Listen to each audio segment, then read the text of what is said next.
শুধুমাত্র আলু আর ময়দা দিয়ে এত সুন্দর নাস্তা বানিয়ে নিতে পারবেন। দেখতে যেরকম সুন্দর, খেতে কিন্তু দুর্দান্ত। আসসালামু আলাইকুম, আমি লামিয়া। যে যেখান থেকে আজকে ভিডিওটা শুরু করেছেন সবাইকে অসংখ্য ধন্যবাদ। একটা বাটি নিয়ে নিয়েছি আর পরিমাণ মতো আটা নিয়ে নিলাম, আর স্বাদ মতো লবণ দিতে হবে। আপনারা চাইলে চিনিও দিতে পারেন। তার সাথে কিছুটা দিয়ে দিলাম কালো জিরা। যদি কালো জিরা পছন্দ করেন তাহলে অবশ্যই দিবেন, অনেক বেশি ভালো লাগে। আর যদি পছন্দ না করেন স্কিপ করতে পারেন। আর পরিমাণ মতো দিয়ে দিলাম ছোট চামচ দিয়ে 2 চামচ সয়াবিন তেল। এখন তেল, কালো জিরা, লবণ এগুলো ভালো মতো সব উপকরণের সাথে মিশিয়ে নেব হাতের সাহায্যে। অবশ্যই একটু 2 থেকে 3 মিনিট এভাবে নেড়ে চেড়ে নেবেন, তাহলে কিন্তু ভালো মতো মিশিয়ে নিতে পারবেন। যদি এই নাস্তাটা বানিয়ে নিতে চান তাহলে অবশ্যই ফুল ভিডিও দেখবেন, তাহলে কিন্তু বানিয়ে নিতে পারবেন। এই নাস্তাটা অনেক বেশি সহজ এবং খেতেও অনেক বেশি মজার হয়। বাচ্চাদের টিফিনে বা বিকালের নাস্তায় আপনারা কিন্তু করিয়ে নিতে পারবেন এই নাস্তাটা ঝটপট করে। তেলও অল্প লাগে আর খেতেও কিন্তু অনেক বেশি মজার। এখন আমি নর্মাল ঠান্ডা পানি দিয়ে কিন্তু আমি একটা ডো তৈরি করে নেব। অল্প অল্প পানি দিবেন, না হলে বেশি দিলে কিন্তু বেশি আটা লেগে যেতে পারে। তাই অল্প পানি দিয়ে একটা সফট একটা ডো তৈরি করে নেবেন। এই তো আমি মতে নিচ্ছি, আর এই ডোটাই কিন্তু পারফেক্ট হতে হবে, তাহলে আপনার নাস্তাটা অনেক সুন্দর হবে।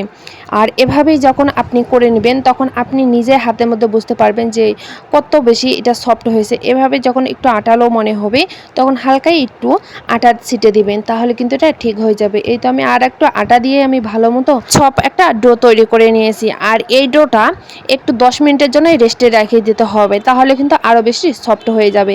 একটা প্লেট দিয়ে আমি ঢেকে দিলাম, আর 10 মিনিট পর এখন বাকি কাজগুলো আমি করে নেব।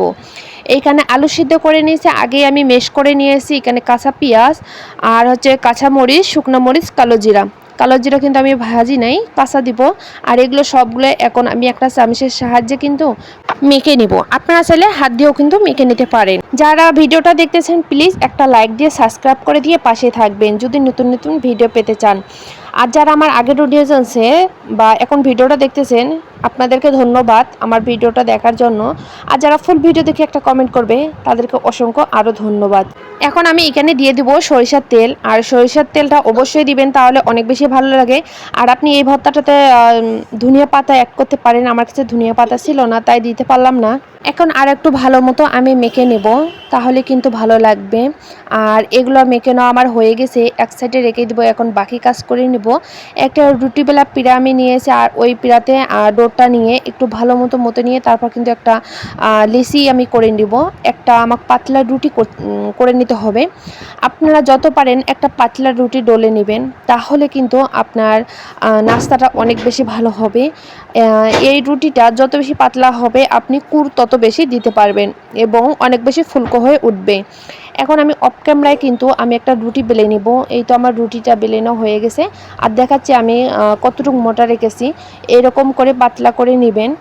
আর কালো জিরা দোয়াতে দেখুন সুন্দর লাগতেছে। আর একটা আমি মাঝখানে একটা কাপ বসাই দিলাম। কাপ বসায় দেওয়ার কারণে তখন যখন আমি রোল মানে তৈরি করব তখন সুন্দর করে আমার দেওয়া যাবে। আর এখন এই যে ভর্তাটা দিয়ে দিচ্ছি, ভর্তাটা এভাবে পুরাটাতে দিয়ে দিতে হবে। আমি বলে নেই এখনই, আমি ভর্তাটা দেওয়ার পর যখন আমি কাটতে যাই তখন কিন্তু ভালো মতো কাটতে পারতেছি না। পরে আমি ভর্তাটা তুলে আবার এরকম করে একটা রুটি বেলে আমি কিন্তু মুসুরির ডাউল ছিল, আমি একবারে পানি শুকায় একটা ভর্তার মতো করে নিয়ে সেই ভর্তাটা দিয়ে এই তো আমি করে নিয়েছিলাম। আর এভাবেই অনেক সহজ, পেঁয়াজটা একটু লক্ষ্য করলে বুঝতে পারবেন। আর প্রত্যেকটায় আমি এভাবে পেঁয়াজ দিয়ে আমি তেল কড়াইয়ের মধ্যে দিয়ে তেল গরম হওয়ার পর কিন্তু দিয়ে এভাবেই আমি ভেজে নিয়েছি সবগুলোই। আর মুসুরির ডাল দিয়ে মনে হয় বেশি ভালো লাগবে, তাই আপনারা চেষ্টা করবেন মুসুরির ডাল দিয়ে এই নাস্তাটা বানিয়ে নিতে।